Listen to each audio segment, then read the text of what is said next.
రచ్చ గెలిచిన దర్శక దిగ్గజం సొంతింటిలో మాత్రం విమర్శల పాలవుతున్నాడా? టాలీవుడ్ సినిమాని ఆస్కార్ గట్టుపై నిలిపాడు. 1000 కోట్ల కలెక్షన్లను రుచి చూపించాడు. బాలీవుడ్కి ధీటుగా టాలీవుడ్ని అగ్రపీఠాన నిలబెట్టాడు. కానీ తాను ఆస్తికుడా నాస్తికుడా అన్న మీమాంసలో పడి ఇప్పుడు గిలగిలా కొట్టుకుంటున్నాడు, విమర్శల పాలవుతున్నాడు. ఎందుకు ఇలా జరిగింది? దేవుడిపై నమ్మకం లేదంటూనే దేవుడిపై చిత్రాలు తీస్తూ దేవుణ్ణి అవమానించడం రైటా రాంగా? అసలు ఆ రోజు ఆయన దేవుడిపై అలగబోనాడా లేక అవమానించాడా? ఎస్ఎస్ రాజమౌళి ఇది జస్ట్ నేమ్ కాదు, ఒక బ్రాండ్, ఒక రాజముద్ర. అలాంటి రాజమౌళి ఇప్పుడు వివాదాలకు కేర్ ఆఫ్ గా మారారు.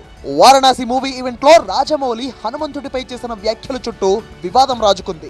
సంవత్సరం పాటు కష్టపడి తీసిన గ్లిమ్స్, కోట్లు ఖర్చు పెట్టి ప్లాన్ చేసిన ఈవెంట్ ప్రేక్షకులకు ఇంతకు ముందు చూడని అనుభూతిని, అనుభవాన్ని ఒరిజినల్ ఐమాక్స్ ఫార్మాట్ లో థ్రిల్ పంచే విజువల్స్ ను అద్భుతంగా చూపిద్దామన్న ప్లాన్ టెక్నికల్ ఎర్రర్ వల్ల బెడిసికొట్టింది.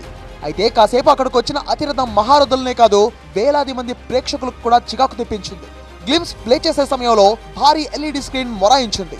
ఒకసారి కాదు 2-3 సార్లు మొరాయించింది. దీంతో రాజమౌళి తీవ్ర అసహనం వ్యక్తం చేస్తూ అంతకు ముందు తన తండ్రి విజయేంద్ర ప్రసాద్ మాటలను గుర్తు చేస్తూ హనుమంతుడు నిజంగా తన వెనక ఉండి నడిపిస్తే ఇలా చేస్తాడా అంటూ తన అసంతృప్తిని వ్యక్తం చేశారు రాజమౌళి. అయితే ఈ అసంతృప్తే హిందూ సంఘాలకు కోపం తెప్పించింది. హిందువుల మనోభావాలను దెబ్బతీశాడంటూ పెద్ద ఎత్తున నిరసన వ్యక్తం చేసేలా చేసింది. సోషల్ మీడియా నిండా రాజమౌళిని ఏకిపారేసేలా చేసింది. గతంలోనూ రాజమౌళి అనేక సందర్భాల్లో తనకు తాను నాస్తికుడిగా ప్రపంచానికి పరిచయం చేసుకున్నారు. బట్ తన ఫ్యామిలీతో కలిసి గుళ్ళు గోపురాలకు తిరగడం, స్వామీజీ మఠాలను సందర్శించడంపై పెద్ద ఎత్తున విమర్శలు వచ్చాయి. దేవుడిపై నమ్మకం లేదంటూనే దేవుళ్లపై సినిమాలు తీయడం ఏంటి అన్నది హిందూ సంఘాల ప్రశ్న.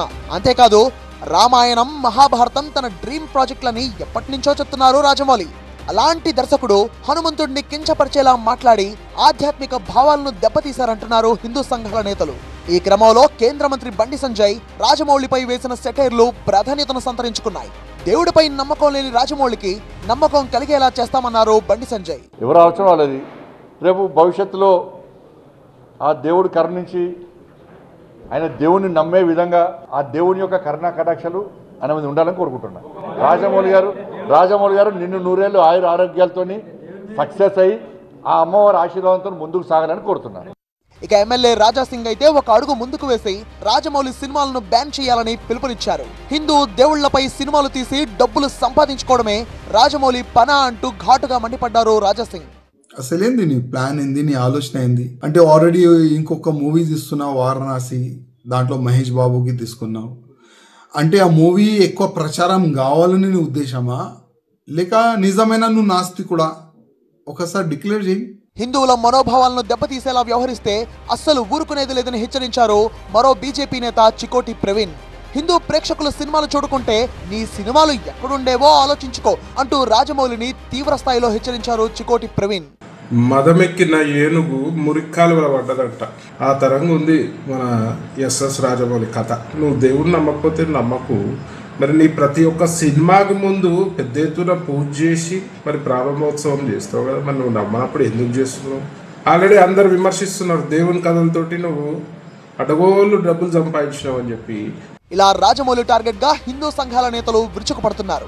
మరోవైపు రాష్ట్రీయ వానరసేన సంఘంతో సహా పలు హిందూ సంఘాలు రాజమౌళి వ్యాఖ్యలను ఖండిస్తూ ఫిర్యాదులు చేశాయి. ఇప్పటి వరకు రాజమౌళిపై 3 కేసులు నమోదయ్యాయి. అంతేకాదు వారణాసి టైటిల్ పైన ఫిల్మ్ ఛాంబర్ లో వివాదం నడుస్తోంది. ఇలా రాజమౌళికి వరుసగా సమస్యలు చుట్టుముట్టాయి. మరి ఈ వివాదాన్ని క్షమాపణలు చెప్పి ముగిస్తారా లేక సాగదీస్తాడా అన్నది చూడాల్సి ఉంది.